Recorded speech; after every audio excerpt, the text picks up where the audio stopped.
aujourd'hui, bon, quel type par exemple de déodorant tu utilises?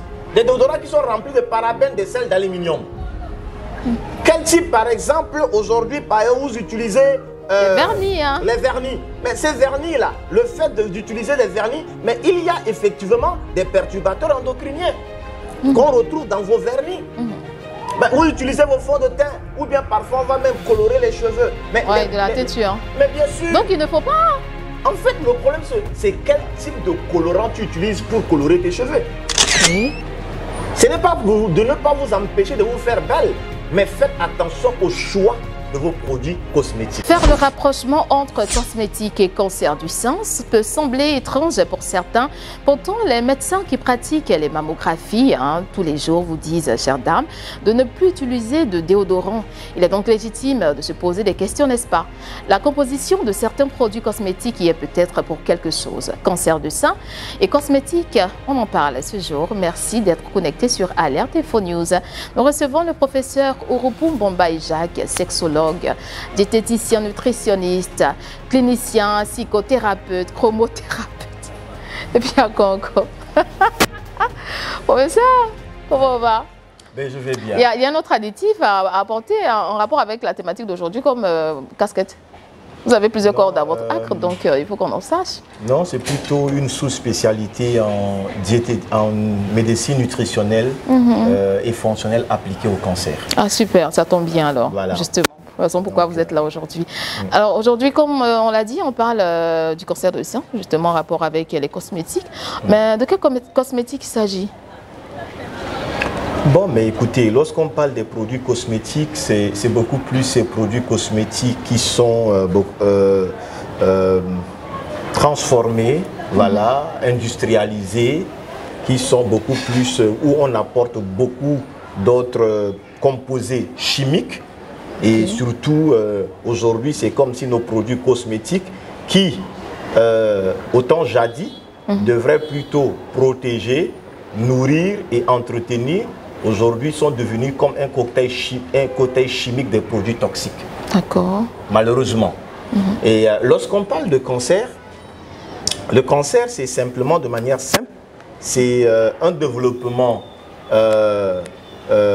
inapproprié des cellules. Voilà, et chaque jour, normalement, tout être humain produit des cellules dites cancéreuses. D'accord. Ça veut dire que vous et moi, tous les jours, nous produisons des cellules cancéreuses. Mais heureusement, nous avons des globules blancs qu'on appelle des lymphocytes NK. Eux, ils ont une capacité de détruire ces cellules cancéreuses-là. Et la science dit que par jour, c'est pas moins de 100 000 cellules cancéreuses que nous produisons par jour. Ah. Malheureusement, les produits cosmétiques, par exemple, que beaucoup de femmes aujourd'hui utilisent, contiennent beaucoup de produits toxiques. Et ces produits toxiques-là, à la longue, vont réduire la capacité des lymphocytes, des globules blancs-là, à détruire ces cellules cancéreuses. C'est en fait ça le problème. D'accord. Donc, imaginons par exemple qu'une fille, à peine 10 ans, cette fille déjà, on lui donne des produits cosmétiques qui ne sont pas vraiment des produits cosmétiques naturels, mais ce sont des produits cosmétiques hautement chimiques et toxiques. Et donc, on va faire des démêlants. Donc, il va falloir utiliser des démêlants pour entretenir le cheveu de l'enfant. L'enfant va déjà utiliser parfois des fonds de teint qui ne respectent même pas les normes. Donc les fonds de teint sont... Mais bien sûr, la plupart des fonds de teint, la plupart des crèmes voilà, que vous utilisez, la plupart contient des perturbateurs endocriniens. Et ces perturbateurs endocriniens, à la longue, vont effectivement exposer le corps et réduire la capacité des globules blancs à effectivement être apte à détruire les cellules cancéreuses. Donc imaginez, les nombres le matin, elle va utiliser parfois des fonds de teint toute la journée. Et parfois le fond de teint, parfois fait que un fond de teint de 500 et un fond de teint de 50 000 n'ont pas les mêmes composants. Ah oui, ça il va falloir qu'on le dise. Et puis, on va aller utiliser parfois quoi? on va vouloir peut-être nourrir ses cheveux, on utilise des shampoings qui contiennent aussi des perturbateurs endocriniens, tels que du parabène, tels que des sels d'aluminium, tels que ces conservateurs-là. Et ces conservateurs-là, à la longue, vont vouloir pénétrer la cuir chevelure et passer au niveau du sang. Et le problème, c'est qu'on prend plusieurs années. D'accord. Lorsque tout à l'heure, j'ai donné l'exemple de la fille de 10 ans. Donc, imaginez que de 10 ans jusqu'à 30 ans, cette fille a utilisé plusieurs types de produits cosmétiques pendant 20 ans. Et son alimentation pose problème. Et donc, à la longue, ça va réduire la capacité de ces cellules de défense à détruire normalement les cellules cancéreuses. Donc, aujourd'hui, si on doit parler du cancer de sein, par exemple, chez la femme, bon, en voulant simplement faire la mammographie, c'est bien, mais ça ne suffit pas. Ça veut dire qu'il va falloir qu'on puisse éveiller la conscience de la femme à se dire, mais fais attention au choix des produits cosmétiques que tu utilises. Donc on s'intoxique au jour le jour. Mais bien sûr, imaginez par exemple aujourd'hui, bon, quel type par exemple de déodorant tu utilises? Des déodorants qui sont remplis de parabènes, de sels d'aluminium. Quel type par exemple aujourd'hui, par exemple, vous utilisez les vernis, hein. Les vernis. Mais ces vernis-là, le fait d'utiliser des vernis, mais il y a effectivement des perturbateurs endocriniens qu'on retrouve dans vos vernis. Ben, vous utilisez vos fonds de teint, ou bien parfois on va même colorer les cheveux. Mais de la teinture. Mais bien sûr. Donc il ne faut pas. En fait, le problème, c'est quel type de colorant tu utilises pour colorer tes cheveux. Ok.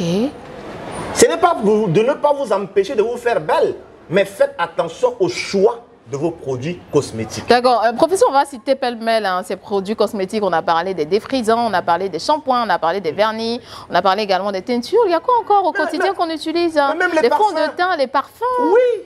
Ben ouais. En fait, la plupart de nos produits cosmétiques contiennent des perturbateurs endocriniens. La plupart. Maintenant, le problème se pose, c'est que si tu veux te faire belle, paye le prix. Payer le prix veut dire quoi? Achète des produits de bonne qualité. D'accord. Deuxièmement, il va falloir que tu aies une bonne alimentation pour permettre à l'organisme d'épurer les déchets toxiques qui sont apportés par les produits cosmétiques. Et ces aliments, alors on les retrouve plus dans le règne végétal.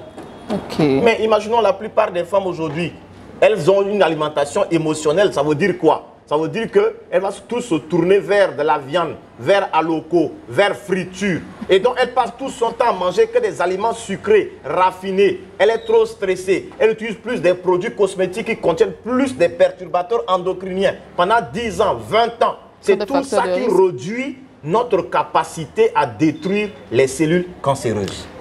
Professeur, qu'est-ce qu'il faut faire? Est-ce qu'il faut revenir aux produits naturels? Il faut revenir aux produits naturels. D'accord. Nos mamans utilisaient les beurres de karité. Oh, professeur. C'est pas mauvais, mais aujourd'hui on peut utiliser les beurres de karité et puis un peu parfumer avec. Il y a des manières d'utiliser des beurres de karité. On viendra voir le professeur pour ça. Non, mais aujourd'hui, beaucoup de femmes sont devenues des chimistes. Chacun fabrique son savon, mais faites aussi attention au dosage. Il y a le Johnson qui est là, tout ça. Oui, chacun est devenu chimiste. Mais même si c'est des produits naturels, est-ce que vous respectez le dosage? Et en fait, c'est ça le problème. D'accord. Ce n'est pas parce que c'est naturel que tu dois aussi mettre en excès, peut-être je ne sais pas quoi, vous utilisez des carottes, vous utilisez je ne sais pas quoi. Bon, chacun est chimiste chez lui. Donc, c'est-à-dire que ce n'est pas parce que c'est naturel qu'il n'y aurait pas des effets négatifs. Hein? Exactement. Ah, ok. C'est pourquoi il faudrait que ça soit encadré. Même si vous devez utiliser des produits cosmétiques naturels, rassurez-vous que c'est encadré par un spécialiste, un expert en cosmétologie, voilà, et pour vous aider à respecter les dosages. Mais aujourd'hui, chacun se lève et puis il crée son savon, il crée ses crèmes, et puis il met les dosages qu'il veut. À la longue, ça risque de vous rattraper. Faites-vous belle. On a besoin d'avoir des femmes, des épouses, des sœurs en bonne santé. Ouais, on n'a pas besoin de créer une génération de malades. Donc faites-vous belle, mais de grâce, protégez votre santé. Surtout, professeur, je souhaite qu'on revienne sur l'aspect déodorant. Est-ce que c'est vraiment conseillé de manière pratique justement de pomper du déodorant dans ses aisselles? Puisque les mammographes nous disent de s'abstenir carrément.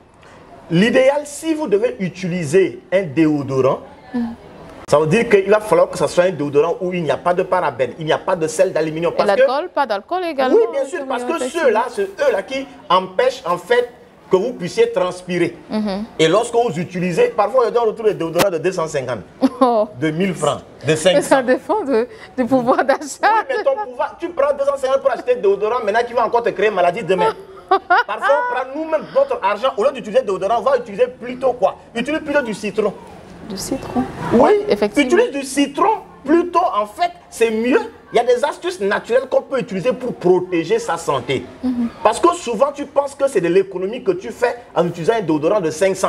Mais c'est de l'économie qui tue. Ça risque de créer encore de problèmes demain.